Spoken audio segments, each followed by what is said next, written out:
In America, you might be better off putting less focus on the ballot box and more focus on voting with your views and voting with your dollars. So here's where I'm at.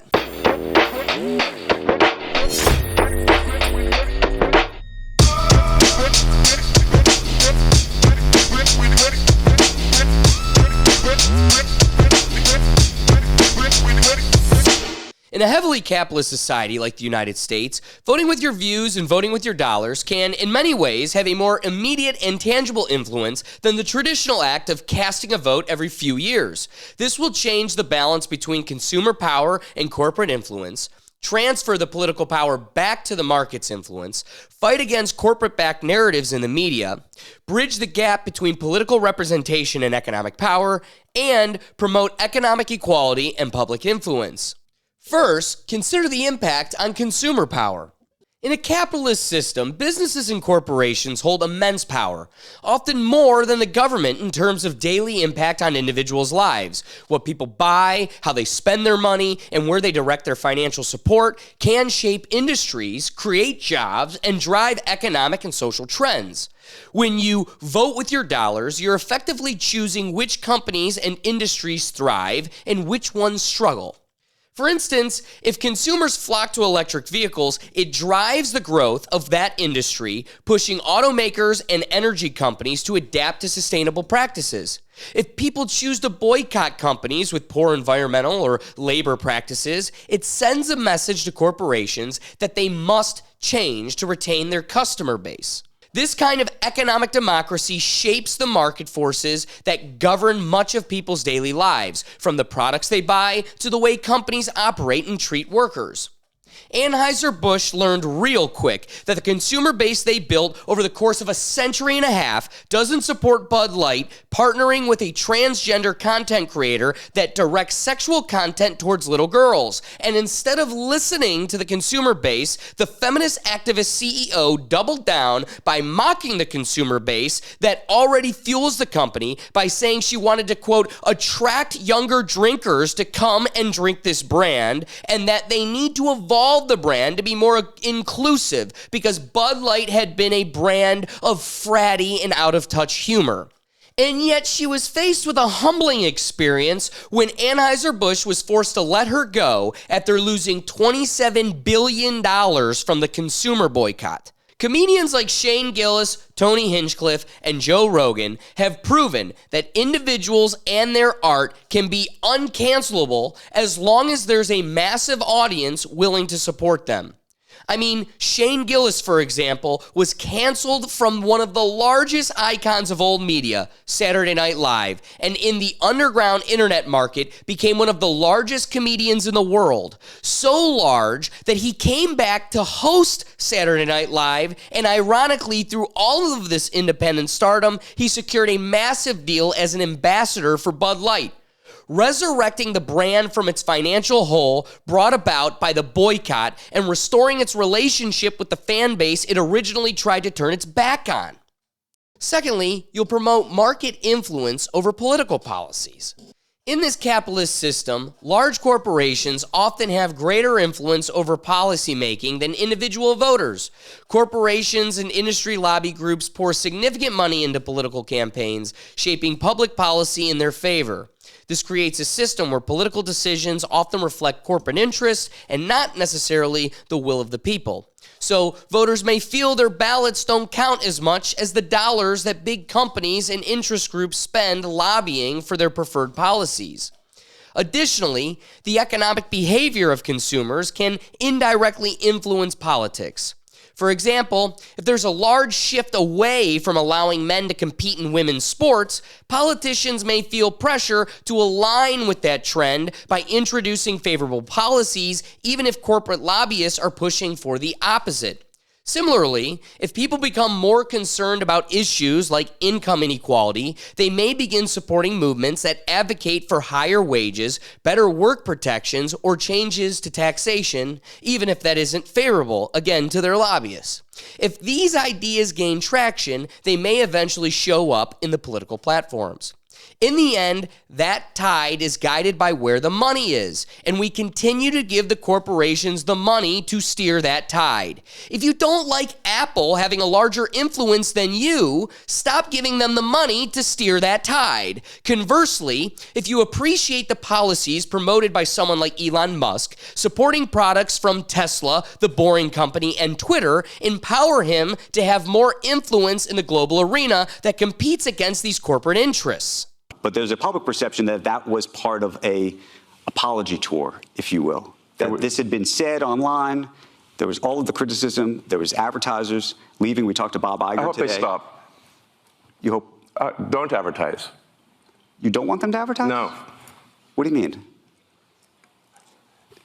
If somebody's going to try to blackmail me with advertising, blackmail me with money, go f*** yourself. But go f*** yourself. Is that clear? I hope it is. Hey, Bob. Next, this consideration can maximize cultural influence and the shaping of public opinion. Capitalism also operates through the media and advertising industries, which works to shape people's views, desires, and consumption habits. The media landscape often has a larger sway over people's perspectives than political campaigns, because media content, whether it's movies, news, social media, or advertisements, tends to reach people on a more emotional and personal level. In the United States, the media and entertainment industries are enormous players in influencing public opinion. And keep in mind, that's why the three-letter agencies were so invested in creating and controlling these industries to begin with. The corporate-backed narratives that dominate media channels can frame political issues in a way that encourages or discourages certain voting behaviors. For example, campaigns around consumer issues like healthcare, housing, or education may shift public opinion towards certain political outcomes, even if a person's individual vote doesn't reflect these collective shifts directly. That's why an election campaign will focus so heavily on celebrity endorsements. But for real, who is Cardi B truly convincing to go to the polls? The flood of Democrat social issues in movies and television today is undeniable. We'll remake Snow White, but we need to get rid of all the dwarves. We'll remake the Ghostbusters, but all the busters have to be turned into sisters. We'll adapt the new Star Wars story, but it's a story about a coven of feminist Jedi witches who procreate without men using the Force. There wouldn't be such a heavy focus on these efforts if it wasn't such a strong guider of culture and public opinion. Additionally, it will combat corporations as political actors. In recent decades, corporations have increasingly positioned themselves as political entities. They have public statements on social issues, endorse candidates or policies, and even take stances that align them with particular political ideologies. This reflects a broader societal trend where corporations wield significant influence, sometimes surpassing the state in shaping cultural, economic, and political outcomes. Companies like Patagonia and Ben & Jerry's have used their platforms to advocate for environmental protection or social justice, aligning themselves with causes that influence the broader political conversation.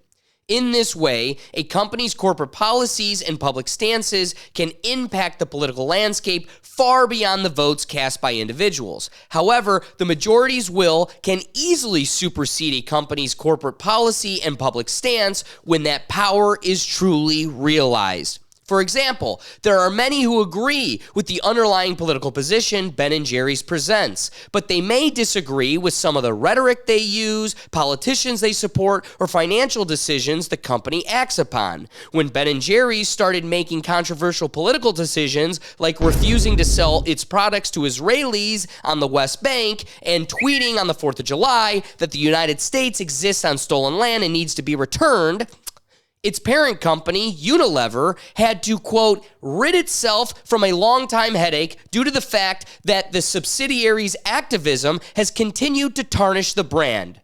Read between the lines. The brand is only tarnished if the majority of the public makes their voice heard. If Nike is going to fund Colin Kaepernick calling you racist and comparing the NFL to slavery, then just keep doing it if that supports your reality. Otherwise, you need to start wearing more Under Armour and Adidas. Furthermore, this will directly impact the disconnect between political representation and economic power. One key issue with this system is the potential for a mismatch between what people vote for politically and the actions of corporations that actually have the power to change things. In the United States, where political polarization and the influence of money in politics often shape elections, many citizens feel disconnected from the policies that truly affect them. They may vote for change, but if the interests of major corporations and their political allies don't align with those desires, the democratic process may feel impotent. For example, policies related to healthcare, minimum wage, and education reform often stall in Congress due to the influence of large corporations, lobbyists, and interest groups that benefit from the status quo. The power of the dollar can seem more influential than the vote itself, especially when corporate interests hold significant sway over the legislative process. Cigarettes were able to control the political agenda for decades until the public became aware of the medical truth and forced action. Focusing on where you direct your viewership and what goods and services you support financially will limit the negotiating power of those special interest groups and further strengthen the entities that further your personal interests. No matter how much the mainstream media may dislike Barstool Sports, they can't silence them as long as they just keep getting bigger. While the sitting vice president was in the middle of a presidential election campaign, she needed to play by the rules of a comedian and UFC commentator if she wanted access to his platform of 75 plus million people. And oddly enough, she had to abstain from the internet podcast because she didn't have the mental capacity to carry a conversation longer than an hour if it didn't have predetermined questions fully scripted out beforehand. This is a clear sign of the times. The mainstream media that has controlled the last century now is powerless and left to bend the knee to the new frontier, which is independent content creation thanks to the will of the people brought about by the internet. And finally, this can bring a balance between economic inequality and political influence. The concentration of wealth and power in the hands of a few corporations and individuals also means that economic influence is often more impactful than political voting. The wealthiest individuals and corporations fund political campaigns and sway public opinion in their favor, giving them a greater voice in policy decisions than the ordinary voter. As a result, the average citizen might feel that their vote is one small piece in a system where corporate interests dominate. However, if you can train a market base to consciously vote with their dollars and the media they consume, that landscape quickly becomes dominated by the many, regardless of their financial standing. For example, the Citizens United ruling in 2010 by the United States Supreme Court allowed for unlimited corporate spending on political campaigns, further strengthening the ability of corporations to influence elections and policies. This ruling essentially amplified the notion that money talks, creating a system where financial backing of political candidates and issues is often more powerful than the vote itself. However, this past 2024 election overwhelmingly displayed that regardless of the media echo chamber created by the corporate press, the will of the people can disarm their false reality by marching through the lies and following their heart, no matter how much the press calls them deplorable and garbage for doing it. So here's where I'm at.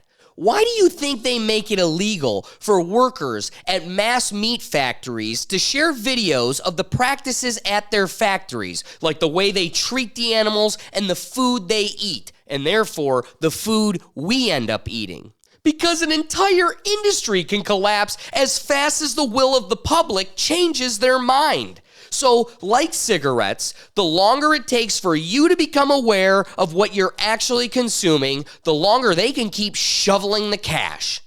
And here's the truth. This unrecognized form of voting power really is an economic law. It can't be refuted. But because this fact has not been entirely realized by the public, it only happens on occasion by fluke. Amber Heard gets removed from Aquaman 2 after her public trial with Johnny Depp makes her look a fool. But after the heat dies down, they allow her back into the story, but just at a limited capacity, where her over 20 minutes of screen time was cut down to only featuring about 5 minutes total. Do you remember when the Biden administration created a disinformation board? But it received so much immediate public backlash that they had to put a full halt to it upon its inception. I mean, look at something as trivial as the live-action adaptation of Sonic the Hedgehog. After just a brief debut in the movie trailer, people were so freaked out by Sonic's humanoid teeth that Paramount spent $5 million on the redesign, where they had to go back and readjust Sonic's look through the entire movie. And because they were able to scratch that itch, they have built a trilogy franchise grossing over $650 million worldwide and is still anticipating the release of its third movie. Had the production company ignored the voice of the market, the first movie would have been a complete flop, and the movie franchise would have ended with that. And that change only happened because the internet brought about the creation of the human hive. Comedian Roy Wood Jr. mocked Walmart in a tweet regarding the absurdity of their Juneteenth ice cream, saying, "So what type of toppings do you put on this mess? Crushed souls and shackled-shaped sprinkles? It's a no from me." Taking the position that Walmart is capitalizing off of the suffrage of the black community. These comments, along with the support that followed it, led Walmart to removing the ice cream from their shelves. I mean, we're talking about the same corporations that created a Pride Month for LGBTQ folks so they could capitalize on a movement and increase market share while never doing anything to further the movement itself.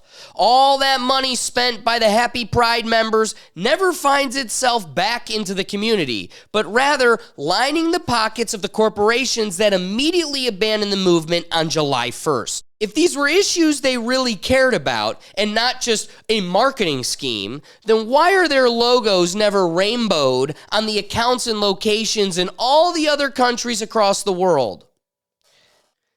In a capitalist society like the United States, economic power represented by consumer spending, corporate actions, and lobbying efforts often exerts a stronger and more immediate influence on society than traditional democratic voting.